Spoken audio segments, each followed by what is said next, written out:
know this sounds impossible, but 24-year-old Harper Vale bought an abandoned fire station for $13 because it was the only building in town nobody wanted.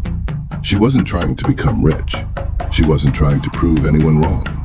To be honest, she just needed somewhere to sleep where her uncle couldn't throw her out again. But inside the old bell tower of Station 9, behind a rusted brass bell that had not rung in 18 years, Harper found a sealed metal tube with her father's name scratched into it. And inside that tube was a tape, a fire report, and a letter that proved the man everyone called a coward had actually died protecting the town that hated him. But before Harper found Bell 4, before the courtroom, before her uncle stopped smiling, there was the story everyone in Blackridge believed. Her father, Caleb Vale, was a thief. That was the story. He had been a firefighter at Station 9. Not just any firefighter. Captain Caleb Vale. The kind of man people once waved to in grocery store parking lots. The kind of man who carried kids out of smoke-filled apartments and refused to let anyone call him a hero. But when Harper was 6, something happened. A fire tore through the old Blackridge textile warehouse. 3 workers were trapped. The town said Caleb froze. The town said he ignored orders. Then, 2 weeks later, money from the firefighters' relief fund disappeared, and Caleb Vale vanished. That was the version Harper grew up hearing. Her Uncle Martin told it like scripture. "Your father ran when things got hard," he'd say. "Some men wear uniforms so people don't notice what they really are." Harper learned not to defend Caleb. Not because she believed the story, exactly. Because every time she questioned it, someone found a new way to make her feel foolish. Her mother died when Harper was 10. After that, Martin and his wife, Louise, took her in. They called it family duty, but Harper always felt like an unpaid favor they regretted. She slept in the back room above Martin's hardware store. She worked the register after school. She swept aisles, unpacked boxes, cleaned paint spills, and listened while customers praised Martin for raising his brother's girl. No one saw how he spoke to her when the store closed. "You know what hurt the most?" Harper once told a friend, who later moved away. "It wasn't that they treated me like a burden. It was that everyone else thought I should be grateful for it." By 24, Harper had $31 in her checking account, a broken-down car, and a part-time job at a bakery that had just cut her hours. Then Louise found the envelope. It was hidden in Harper's dresser, tucked behind an old photograph of Caleb in uniform. Not a secret, really. Just the only picture Harper had kept. Louise brought it downstairs like evidence. Martin stood behind the counter, holding the photo between 2 fingers. "Still worshiping him?" he asked. Harper reached for it. "Give it back." Martin pulled his hand away. "Look, I have been patient, but I won't have that man's ghost living under my roof." "It's not your roof," Harper said before she could stop herself. The store went quiet. Martin's face hardened. "No?" He walked to the register, opened the drawer, and dropped a set of keys on the counter. "Then go find one that is." That night, Harper packed 2 bags, a few clothes, her bakery shoes, the photograph, and a rusted firehouse key she had found years earlier in an old coffee can of her father's things. She didn't know what it opened. She only knew the tag attached to it said Station 9. For 3 nights, Harper slept in her car behind the closed movie theater. On the 4th morning, while charging her phone at the public library, she saw the listing. City Surplus Disposal Auction. Most of it was ordinary junk. Office chairs, old lockers, a broken snowplow blade, a stack of filing cabinets. Then one line made her stop breathing. Former Blackridge Fire Station 9. Condemned structure. Opening bid, $13. Harper stared at it. Station 9. Her father's station. The place where people said everything went wrong. She clicked the photos. Red brick, cracked bay doors, broken windows, a rusted flagpole leaning toward the sidewalk. Above the roof, the square bell tower still stood, dark and empty against the gray sky. Nobody wanted it. The city had closed it after the warehouse fire. For years, kids dared each other to throw rocks through the windows. Developers had looked at it, then walked away after seeing the asbestos report and foundation damage. But Harper kept looking at the auction page. $13. She had 31. And honestly, for a second, she thought she was losing her mind. The auction was held in a beige city office with fluorescent lights and folding chairs. Only 4 people showed up. 2 were there for filing cabinets. 1 was there for the snowplow blade.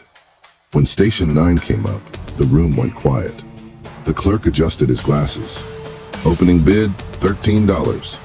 Nobody moved. Harper raised her hand. The clerk looked surprised.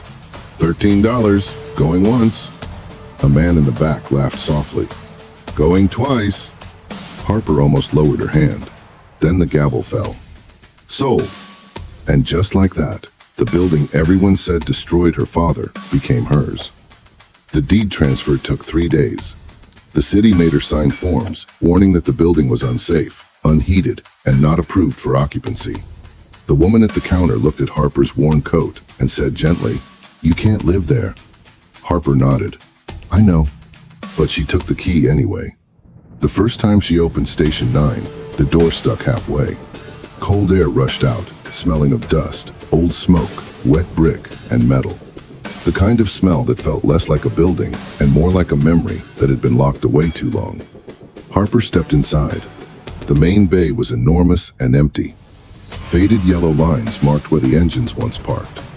The walls still carried ghost outlines from equipment racks that had been removed years ago. A cracked sign above the locker room door read only part of a word now, the rest peeled away. In the corner sat an old wooden turnout rack. One hook was different from the others. Cleaner, not new, just touched. Harper walked toward it.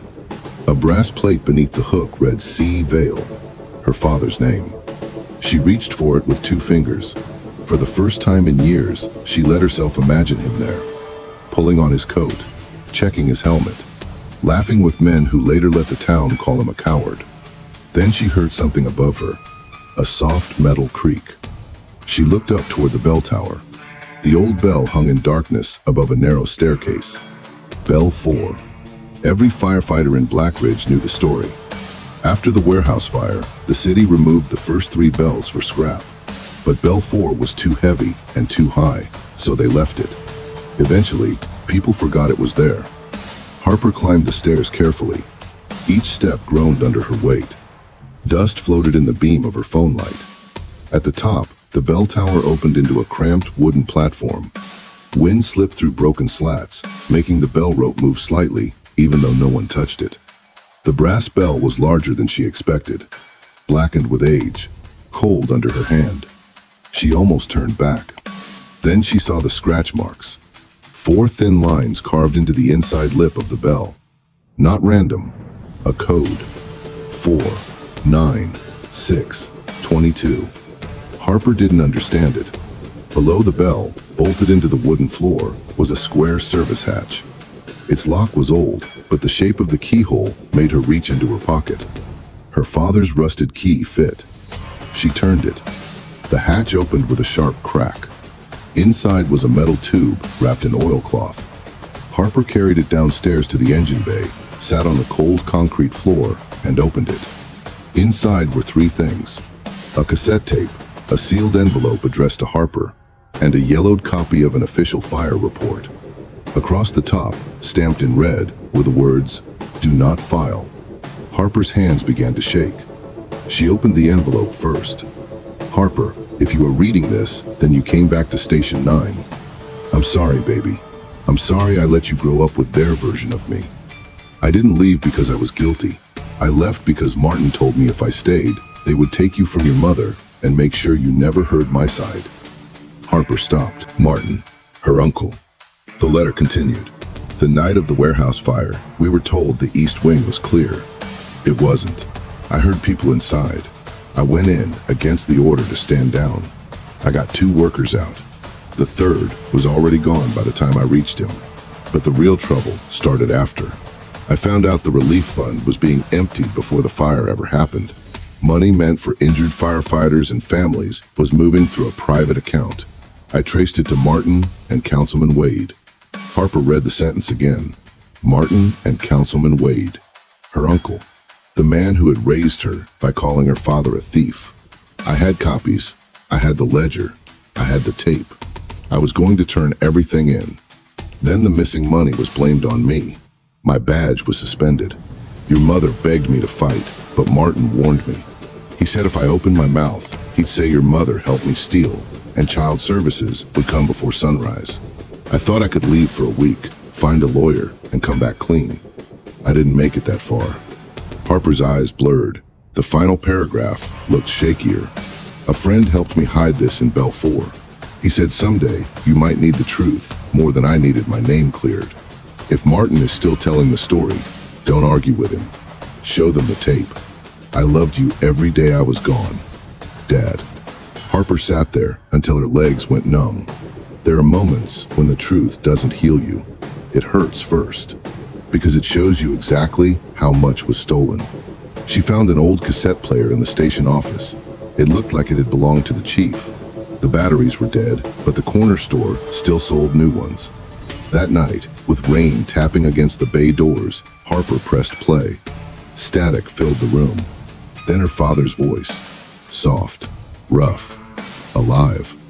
Okay, if this is ever played in a room where people are deciding what kind of man I was, listen carefully. I did not take that money. I did not abandon my post. And I did not abandon my daughter.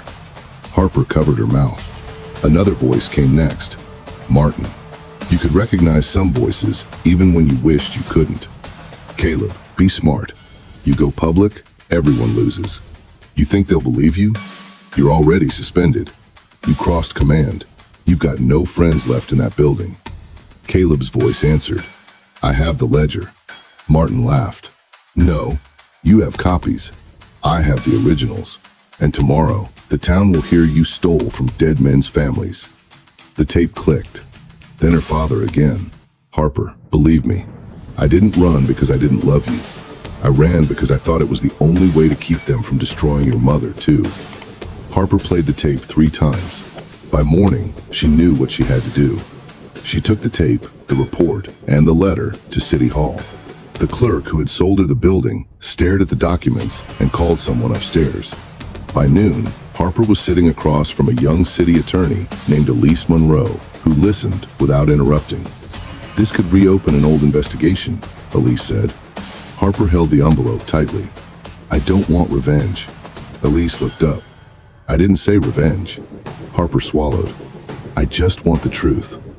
But truth makes people nervous when lies have been comfortable for a long time. Martin arrived at Station 9 2 days later, not alone. He brought a developer in a navy coat and a man Harper recognized from old campaign posters. Councilman Wade, older now, but still smiling like he owned the sidewalk. Martin stepped into the station bay and looked around with disgust. You can't keep this place. Harper stood near the old turnout rack. I bought it. You bought a liability. The developer glanced at the bell tower. We're prepared to offer you something fair. Enough to get you an apartment. Start over. Harper looked at Martin. You mean disappear? Martin's face tightened. Don't be dramatic. You told me my father stole that money. He did. Harper reached into her bag and took out the tape. For the first time in her life, Martin looked afraid of something she held. What is that? Harper's voice shook, but she didn't lower it. Bell 4. Councilman Wade stopped smiling. The room went so quiet, Harper could hear rain dripping through a hole in the roof. Martin stepped closer. Give it to me. No. You have no idea what you're doing. Harper looked at him then, really looked at him. The man who had fed her, housed her, shamed her, and built her life on a lie he needed her to believe. No one tells you how much betrayal actually hurts, she said. It's not loud. It's not dramatic. It's realizing the person who called you family was using that word like a lock. The investigation took months, not the way movies make it look. There were no dramatic arrests at midnight. No shouting press conferences, just phone calls, subpoenas, old bank records, audio restoration, handwriting comparisons, retired firefighters being asked questions they had avoided for 18 years. One by one, the story changed. The relief fund had been drained through a contractor account connected to Martin and Wade. The original fire report had been altered. Caleb's suspension had been used to make him look guilty before anyone checked the records. And the warehouse fire?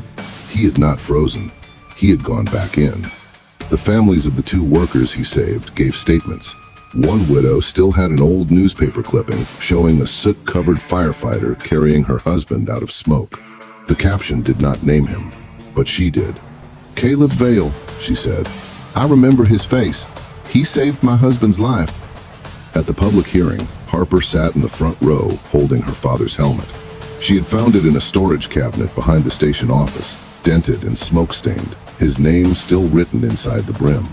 Martin sat across the room with his attorney. He didn't look at her. Councilman Wade resigned before the hearing ended. Martin was charged with fraud and obstruction related to the relief fund. The town newspaper printed a correction 18 years late. Captain Caleb Vale cleared in relief fund scandal. The words should have felt like victory.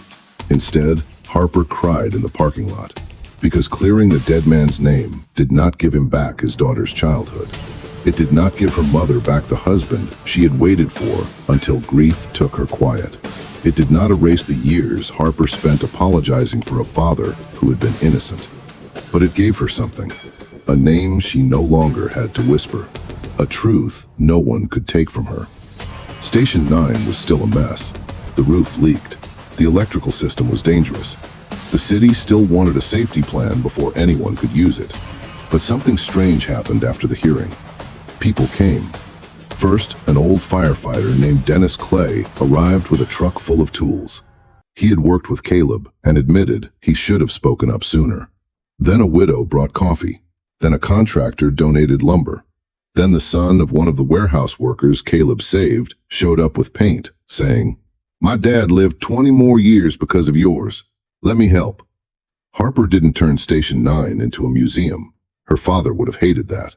She turned it into the Vale House, a night shelter and training center for young adults who aged out of foster care, teens sleeping in cars, and anyone who needed a place to sit safely until morning. The engine bay became a warm common room. The locker room became showers.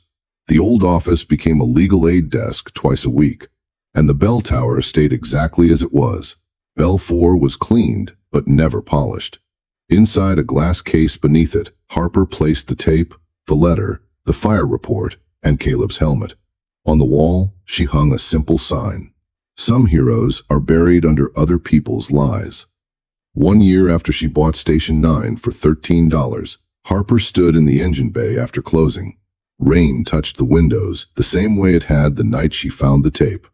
The building smelled different now, not like smoke and dust, like coffee, old brick, clean blankets, and floor wax. A teenage girl was asleep on the couch in the corner, her backpack under her head. A volunteer had left a stack of job applications on the front desk. Someone had taped a child's drawing of a fire truck to the bulletin board. Harper walked to the bell rope and touched it. She did not ring it. Not yet. Dennis stood in the doorway watching her. "You okay?" he asked. Harper looked up at Bell 4. "To be honest, I don't think I'll ever be okay with what they took from us." Dennis nodded. "No, probably not. But I know who he was now," she said. "That matters." Outside, a fire engine passed on the street, siren low and distant. For a second, red light crossed the windows of Station 9, and the whole room seemed to breathe. Harper had bought the building because she needed shelter, but what she found inside gave her something bigger than a roof. It gave her back her father. Not alive, not in the way she wanted, but in proof, in truth, in the sound of his voice saying he had never stopped loving her. Harper did not become rich because she bought an abandoned fire station for $13. She became free because Bell 4 finally told the truth. Her father had not run from the fire. He had walked into it and left a light burning for her to find.